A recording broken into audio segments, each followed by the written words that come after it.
Greetings, YouTube. Today I'd like to talk about Vanuatu, which is a very small nation in the South Pacific.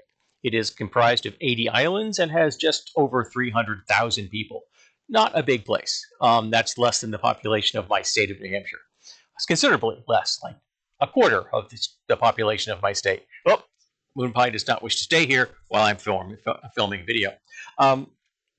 And they have decided to impose cleanliness laws. Now, at first, you might think, "Oh, cleanliness laws? That sounds pretty sensible." You know, we have them in restaurants and things in the United States. You have to wear gloves. They have to have sneeze guards around things, stuff like that. You have to make sure your environment is clean. No.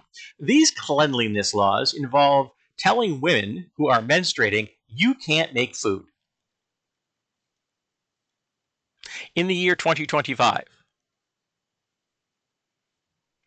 This is a prime example of misogyny, sexism, and the patriarchy, because these rules are not written by women. These rules are being written by men. They are part and parcel of the social conservatism, which is the foundation of all bigotry in the world and the greatest danger to our species that has ever existed. But it's just hateful. It is affecting half the population. It's going to affect them once a month for the entirety of their fertile life cycle, which can be usually between like 13 to 60. That's a range that a lot of fertility runs, though some women in their 50s are no longer fully fertile. And saying, okay, for these decades of your life, we're going to treat you like you're not people. We're going to treat you like you're filthy animals.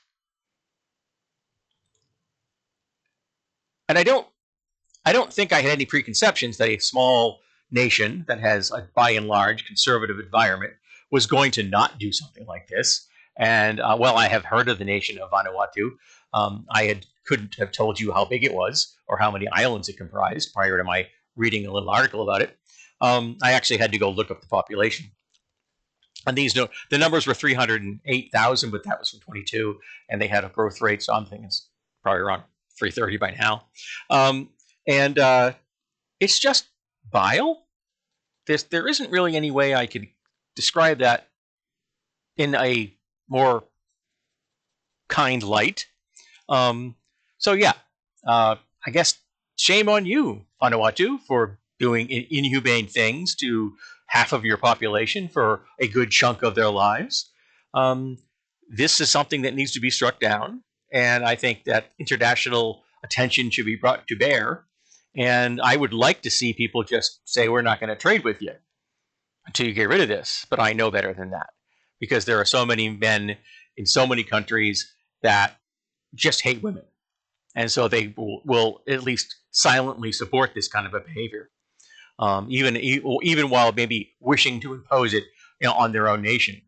So yes, this is twisted and sick and greatly disappointing in the year 2025.